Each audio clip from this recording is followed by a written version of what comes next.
Olá, seja muito bem-vindo ao Avicultura e Suinocultura. Eu sou a Amanda Mustafa. É muito bom ter você aqui com a gente, viu?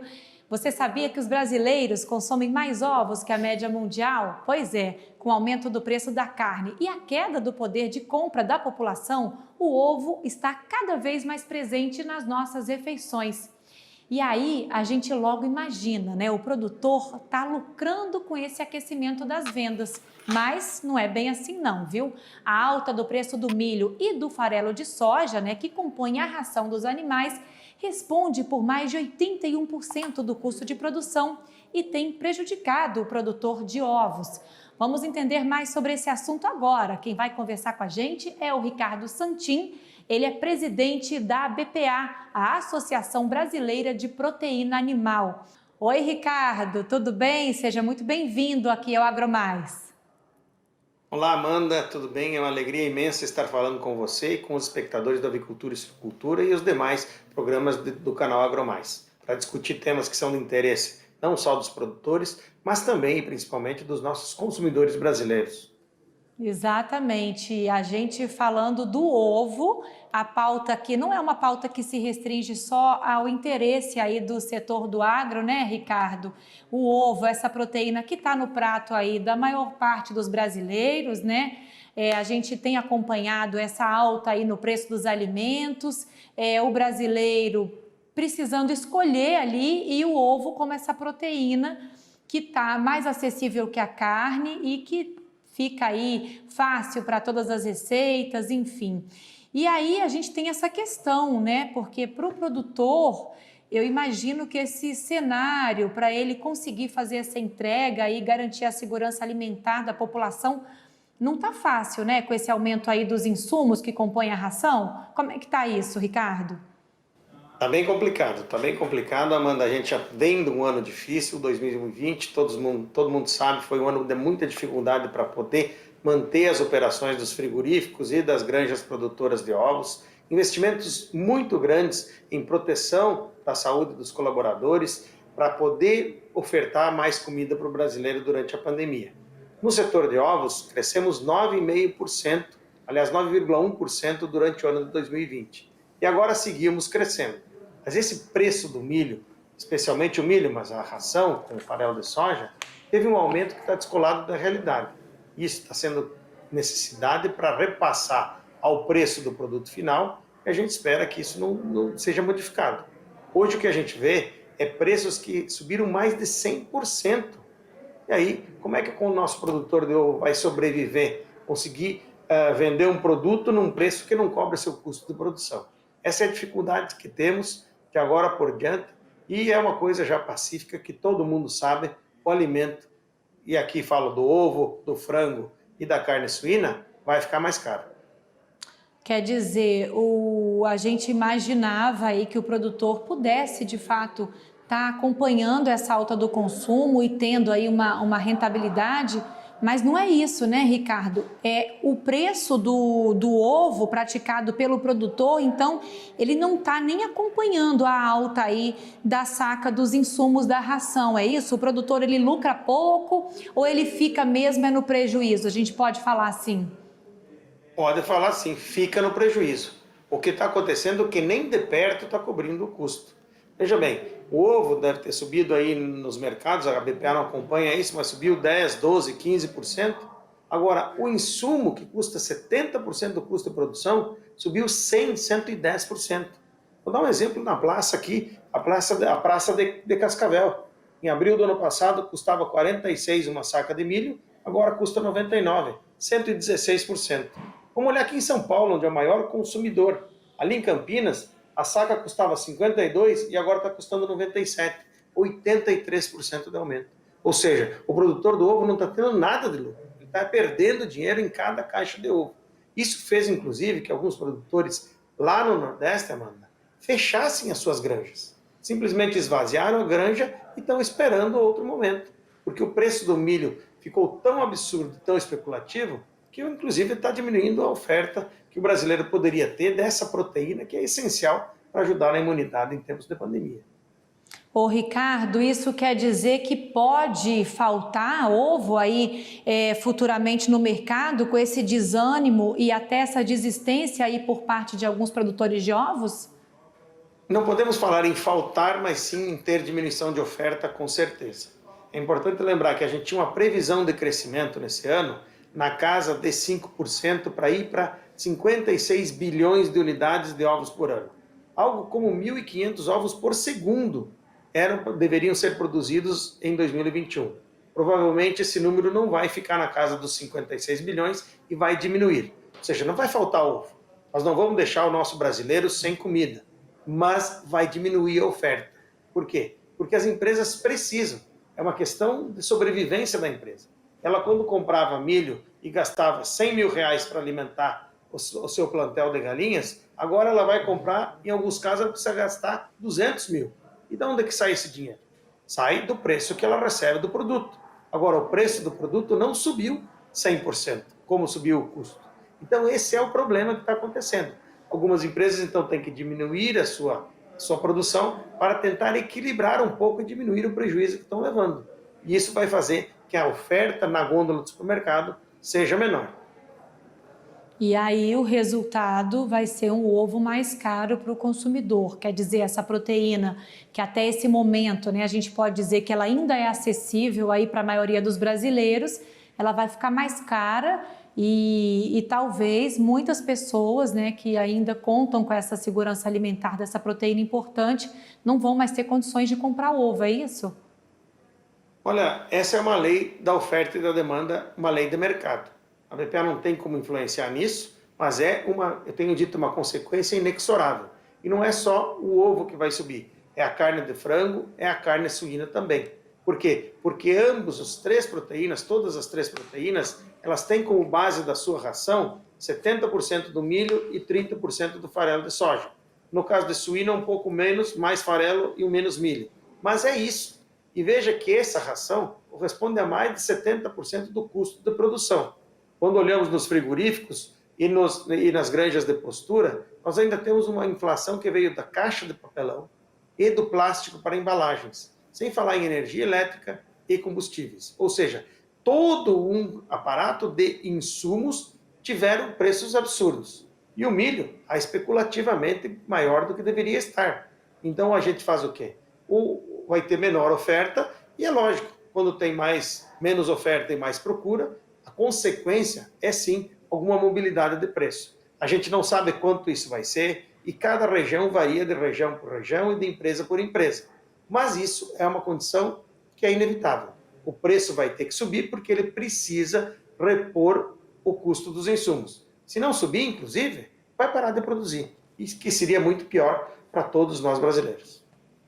Muito pior para os brasileiros, péssimo para os produtores, né? Quando a gente fala do ovo, a venda dele, o escoamento é para consumo interno, né? A grande parte, maioria dessa produção é para consumo interno, mas quando a gente fala dessas outras proteínas aí do frango e da carne suína também, muito é exportado para outros países, né, Ricardo? Como é que fica esse cenário e por que mesmo para esses produtores que vendem para fora, esse custo de produção ainda está pesado? Bem, vou começar pela parte final, porque o custo descolou da realidade. Hoje, o preço do milho no Brasil está mais caro do preço que nós estamos exportando, a chamada paridade Porto. E não tem nenhuma seca, existem situações pontuais de falta de chuva, mas a Conab prevê 108 milhões de toneladas e prevê uma exportação de 35 milhões de toneladas de milho e que algumas consultorias já falam que vai cair para 29, para 30 milhões. Ou seja, vai sobrar mais 6 milhões de toneladas no mercado interno. Ou seja, não é uma condição estrutural do milho ter descolado tanto e subir 100%. Isso vale, você coloca bem, para todas as proteínas. O Brasil é o maior exportador de carne de aves do mundo. O Brasil tem 33% do mercado global. É o quarto maior de carne suína e de ovo é o sétimo. No caso das exportações de ovo, elas subiram 130% no primeiro trimestre, as de aves e suíno também estão subindo. Mas o Brasil não deixou o brasileiro sem comida. No ano passado, cresceu 5,5% a disponibilidade de carne de frango no mercado interno, de suíno, a de frango cresceu 6,5% e a de ovos 9,1%. Agora, com essa situação, mesmo quem está lá fora vendendo e capturando o efeito câmbio, não consegue repor esses aumentos que eu acabei de te relatar. 113%, 116%. Por isso que a gente foi ao presidente Jair Bolsonaro, a ministra Tereza Cristina tem nos apoiado integralmente, tentando buscar soluções. Soluções para a importação de milho, porque o processo especulativo ele é uma coisa que não tem fundamento. E mais, não é o produtor que está especulando, não. O produtor teve que fazer barter, teve que vender lá antecipado milho a valores muito menores do que são sendo transacionados hoje. Por quê? Porque ele precisava garantir. E, aliás, o produtor tem também aumento agora de seus insumos, fertilizante, defensivos, combustível. É por isso que nós temos, então, que dar uma olhada, porque essa cadeia precisa ser readequada, precisa ser rebalanceada, para que a gente tenha mais capacidade de armazenagem aqui no Brasil, para as nossas transformações. E vou dar um dado para você, Amanda, que é muito interessante. As exportações de aves, suínos e ovos, no ano passado, fizeram 8 bilhões e meio de dólares. 8 bi e meio de dólares. Agora, se essas exportações de mais de 5 milhões de toneladas de carne tivessem sido feitas em grãos, a razão daquele equivalente, por exemplo, de frango, 1,7 quilos de ração para cada quilo de frango produzido, teria feito 2 bilhões. Ou seja, 2 bilhões em grãos exportados equivalem a 8 bilhões e meio de grãos de carne e ovos exportados. A gente agregou 6 bilhões e meio de dólares para o nosso Brasil numa cadeia de mais de 4 milhões de pessoas trabalhando. Daí a importância dessa mobilização junto ao governo federal para tentar, né, que o governo adote medidas aí para ajudar esse produtor, porque a previsão, inclusive, é que esses insumos, que esse custo de produção, ele siga crescendo ainda esse ano, né, Ricardo? Eu acho que ele já chegou no teto, Amanda. Ele não vai crescer mais, mas ele vai ficar caro para agora e para 2022. Ou seja, é uma questão estrutural. Há uma mudança de patamar de preço. Mudança de patamar de preço do milho, do farelo de soja e, por consequência, do ovo, do frango e do suíno. Ou seja, se eu pago mais caro o milho, o frango vai custar mais caro, o ovo vai custar mais caro. Essa é uma condição inevitável, não tem como fazer. Então isso vai acontecer durante o ano e vai ficar mais. Espero, então, a gente tem pedido que o governo nos auxilie com medidas que a gente entenda possíveis. Criação de um sistema de informação das exportações antecipadas, para que o produtor possa saber se vai sair mais ou menos milho do Brasil, para ele se adiantar na compra, a tirar o PIS/COFINS das importações fora do Mercosul e, mais do que isso, permitir emergencialmente a importação de cultivares dos Estados Unidos, mesmo que não aprovadas na CTN-Bio, mas que tenham uma aprovação temporária só para fazer ração, não para produzir grãos aqui não aprovados, mas para fazer ração, já que eu recebo o milho importado e quebro ele em ração, e isso vai virar proteína animal. Então, esses são alguns pedidos que nós estamos fazendo para o governo, além de linhas de financiamento de armazenagem e construção de armazém, e trabalhar também a possibilidade de diminuir o ICMS interestadual e o PIS/COFINS no transporte interestadual. Porque, de fato, você começou bem a nossa entrevista, é uma situação que as pessoas têm dificuldade econômica e agora vão sentir inflação de alimento, e mais do que isso, tem uma outra coisa ruim que acontece com isso, Amanda. Qual é? As empresas que começam a diminuir a sua produção porque o milho está muito caro, começam a demitir também pessoas. Ou seja, além da inflação de alimentos, nós teremos também eventuais demissões de um setor que era muito empregador.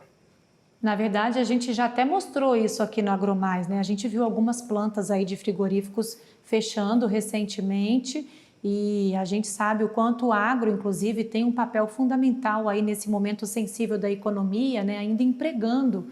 Ainda é o setor que emprega mais, que segura aí essa balança de desemprego que a gente está vivendo. Agora, Ricardo, voltando aqui a um ponto do que você estava falando, das medidas que vocês têm cobrado aí por parte do emprego, já tem produtor importando grão, mesmo sem esse apoio aí de isenção de PIS/COFINS?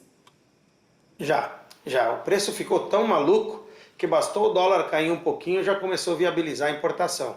Tem empresa, só não vou citar o nome, que já está importando 2 navios aqui da Argentina e tem vindo muito milho do Paraguai também.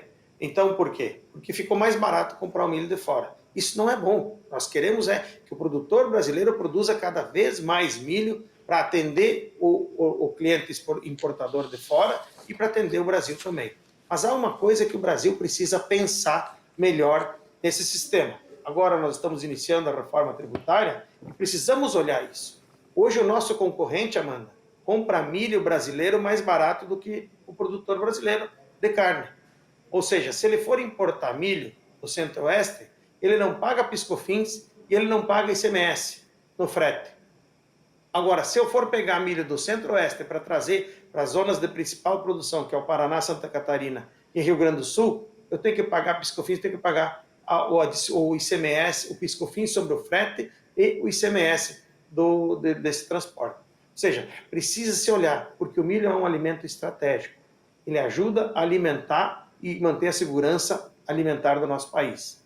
Nós oferecemos uma proteína muito barata e importante para as pessoas terem qualidade de comida e ter, acima de tudo, tranquilidade.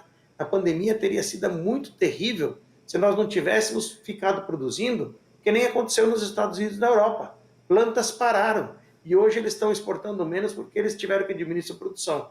Aqui no Brasil nós aumentamos, só que agora estamos perdendo fôlego, perdendo força e, acima de tudo, perdendo no produtor, que vai ter mais espaçamento dos seus lotes de produção, ou seja, menor renda, perda de emprego de gente em fábrica e, acima de tudo, inflação dos alimentos. Ô Ricardo, e você já tem algum retorno, alguma sinalização por parte do Ministério da Agricultura, do Ministério da Economia, do que pode ser feito, né? Se essas medidas, essas demandas do setor produtivo, elas serão atendidas assim a curto prazo? Ainda não de tudo que a gente pediu e por isso fomos ao presidente Jair Bolsonaro, exatamente para pedir a coordenação dele entre esses ministérios. A ministra já conseguiu a isenção da TEC de importação de fora do Mercosul. A Camex apreciou, o Ministério da Agricultura apoiou o pedido da BPA e foi dada a isenção da TEC. Agora nós precisamos que, junto com essa isenção, sejam liberadas as cultivares para que possam ser trazidas em segurança ao Brasil. Porque também uma empresa não pode botar um navio que custa lá 20, 30 milhões de reais, vir para cá e não saber se vai entrar. É preciso ter segurança jurídica nisso também. Então nós estamos pedindo, a ministra tem nos apoiado, já nos deu a TEC, está olhando os outros pleitos que são da agricultura, como por exemplo, ela está analisando essa das informações que já existem nos Estados Unidos e na Europa, que pode ser implementado aqui no Brasil para evitar especulações. E agora a gente está pedindo ao presidente da República uma audiência para a gente contar para ele essa história. É importante que todos os nossos espectadores saibam que, apesar que a gente seja o veículo de um aumento da comida na mesa dos brasileiros, nós não somos a causa.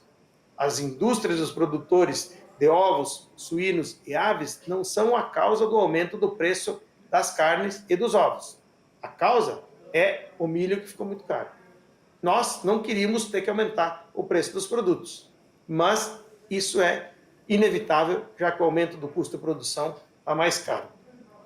Agora, Ricardo, enquanto essas medidas aí por parte do governo, elas não são efetivadas, né, da forma como o setor espera, o que pode ser feito, falando aí desse mercado especulativo que você citou, né? Porque, por um lado, a gente tem as consultorias que prevêem aí a expectativa de safra, por outro, a gente tem aí alguma quebra de safra por conta de atraso no plantio, né? Como aconteceu agora com o milho safrinha, com alguma chuva que, enfim, faz abortamento das vagens da soja, como a gente também já viu acontecer nesse ano.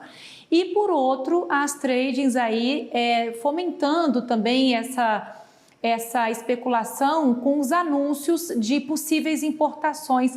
Você acha que alguma coisa pode ser feito aqui? Esse olhar do mercado pode ser mudado também para poder ajudar a não criar tanto pânico para esse produtor que já está tão onerado com esses custos e sente isso no dia a dia mesmo? Sim. Os produtores já estão agindo. Vai fazer o quê? Está diminuindo a sua produção. A oferta, por exemplo, de frango que tinha no mercado, que foi de mais de 1 milhão de toneladas por mês no começo do ano, agora já não é mais isso, já está na casa das 800, já começou a diminuir. De suíno, as exportações estão puxando e fazendo o seu efeito. A peste suína africana ainda está agraçando no mundo, infelizmente, para países como a China e países da Europa Oriental, Então, ela está puxando, ou seja, estão diminuindo as ofertas do mercado interno. E por quê? Porque não tem milho para fazer isso. O que o outro produtor pode fazer? Tentar não comprar somente onde sempre comprou, tentar achar, e nós estamos trabalhando muito fortemente na busca de incentivo para as culturas de inverno, os chamados cereais de inverno, principalmente o trigo feed desenvolvido pela Embrapa e o sorgo e triticale, para substituir o milho. Em alguns casos, o trigo substitui 100% o milho. Ou seja, só aqui no Rio Grande do Sul, onde eu estou hoje falando com você, mais de 250 mil hectares serão agregados à área plantada nesse ano. E isso vai ser revertido. Isso vai vir como ração para os animais. Também tem diminuído o peso dos animais e, no caso de ovos, alguns avicultores, têm descartado as matrizes mais antigas, que isso significa aquilo que falamos no começo da conversa. Menos disponibilidade de produto na gôndola, não vai faltar, vai ter menos quantidade, menor oferta. Então essas são as ações que estão sendo feitas e, acima de tudo, olhar e prestar atenção naquilo que é verdade, não só no que está fazendo. Ah, vai dar seca? Sim, mas também vai chover. Hoje aqui está chovendo. Então me disseram, olha, aqui no Rio Grande tem um tempo que não chove, mas hoje está chovendo. Aí o cara chega e diz, a exportação vai ser de 40 milhões, como foi em 2019. A Conab afirmou que era 35. Agora ontem, uma consultoria já falou que vai ser de 29 milhões. Ou seja, também pode sobrar 6 milhões de toneladas só da exportação não realizada, já que quem vendeu antecipadamente vendeu muito mais barato do que o mercado está pagando hoje.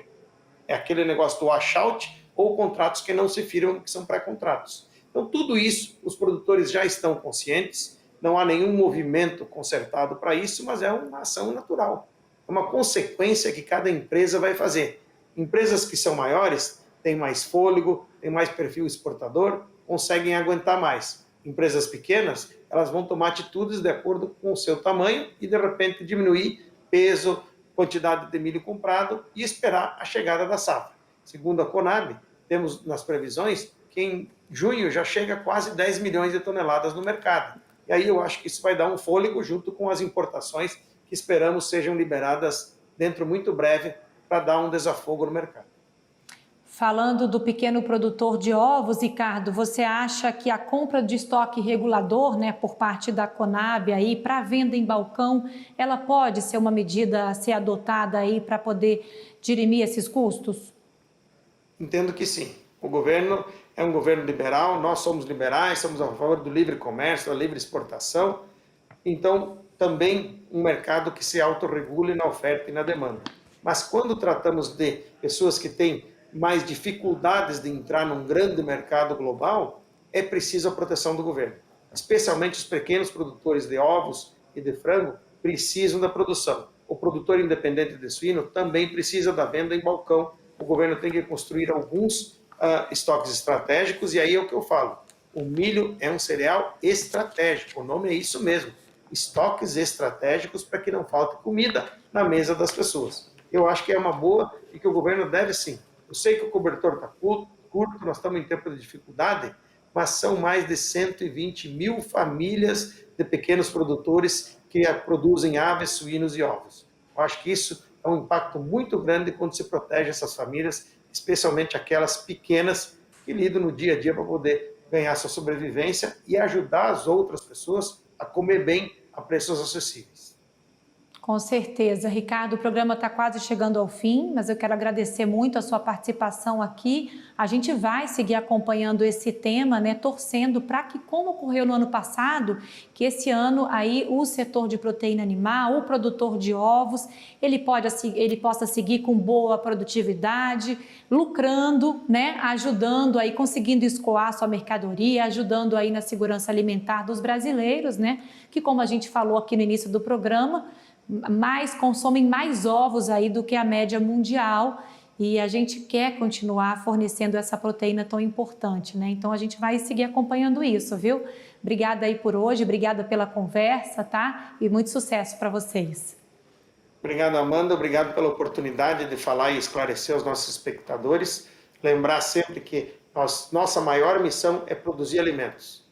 Por incrível que pareça, não diminuímos a produção na pandemia e agora estamos tendo que diminuir a produção por conta do preço do milho e do farelo de soja. mas o nosso setor não vai esmorecer, não vai deixar faltar comida na mesa dos brasileiros. Eu quero agradecer mais uma vez a você pela oportunidade, parabenizar pelo trabalho e que Deus proteja todas as famílias nesses tempos difíceis. Ricardo Santin, presidente da BPA, obrigada pela entrevista. E a você, nosso assinante aqui do canal AgroMais, muito obrigada pela companhia, muito obrigada pela audiência. A gente se vê aqui durante a programação. Até a próxima. Tchau, tchau.